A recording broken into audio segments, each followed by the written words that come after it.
Hello. I wanted to give some practical advice for traveling to Iraqi Kurdistan right now in 2021, sort of in this aftermath of COVID travel period. And I wanted to make a video because there's not a lot of information available online, and the stuff that's online is pretty inaccurate. And so if you're planning on going anytime in the next, I don't know, several months, it might be helpful to hear about it.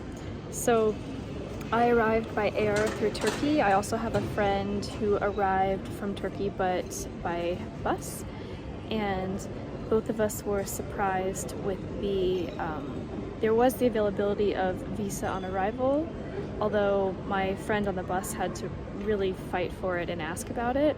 What we weren't aware of is the 70 USD charge for that. Neither of us were also aware of the mandatory COVID test that they required. Both of us came in with COVID tests done in Turkey that were done within, I think it was 24 hours or 48 hours. And we were required to get another one performed in Iraqi Kurdistan at the cost of about 30 or 35 US dollars. So the important thing is to have cash with you. They'll take USD, they'll take, I think they take Turkish, they probably would take almost any kind of currency, to be honest, but I didn't have any. And there is an ATM at the airport, which the guard kindly escorted me to, and it wasn't working. So it was a whole mess. You can avoid that by going to the airport with cash. They certainly didn't care about my vaccine card. They didn't care about my COVID test that I had just taken in Turkey. They wanted a new one. Getting around was pretty easy. I highly recommend couch surfing. My Canadian friend and I traveled together. There's a lot of checkpoints between the cities, and we had no problems with our passports. A couple of times they looked through the passports to find our entry stamps, and really no problems. They were the Peshmerga, which is the local military in Kurdistan, is super helpful, very supportive, and very welcoming for Canadians and Americans. What else? No one was really wearing masks at all. They didn't seem to care. Definitely use Couchsurfer if you can. There's not a ton of hotels, and most of them aren't going to show up on the internet.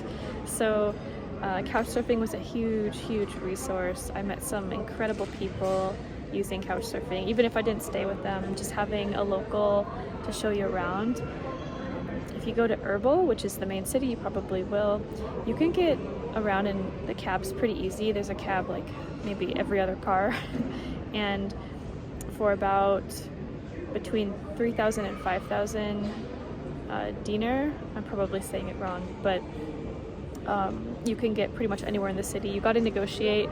They'll tell you 5, you say 3, you'll end up with 4, which is about, I don't know, $2.75. So pretty reasonable.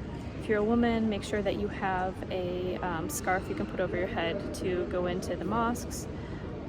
Also try to wear, don't wear what I'm wearing right now.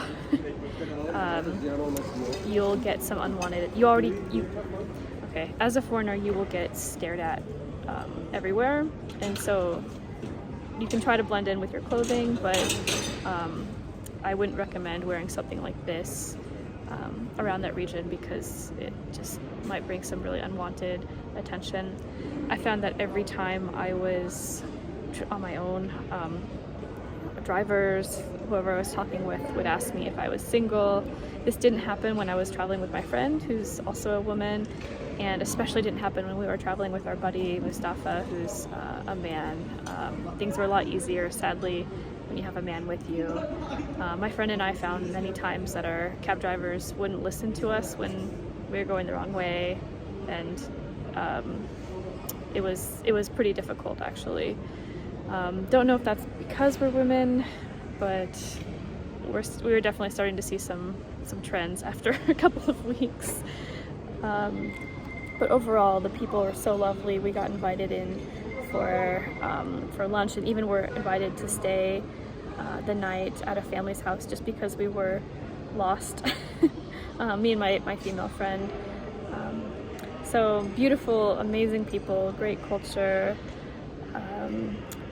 Trying to think of what else. When I exited the country just today, I had my vaccine card, which was sufficient to get into Turkey, which is my connection, and then also my final destination.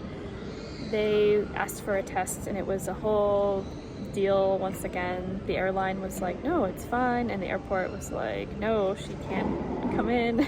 It was a total mess. In the end, they let me do it, but it was very, very stressful, and I was literally running to the plane because it was about to take off.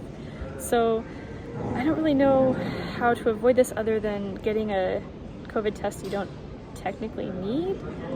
It might be that they will become more educated in what the requirements are. I think that there was a change recently where they're starting to recognize vaccine cards in Iraqi Kurdistan, but it might be worth just going and getting a COVID test just to have that out of the way.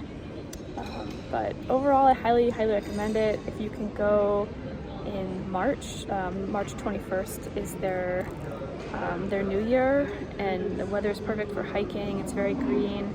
I went in June. It was really hot. It was like 45 degrees, and in Fahrenheit, it's always around 100 something, but it was up to 108, and whew, brutal. But yeah, highly recommend it, and safe travels and enjoy.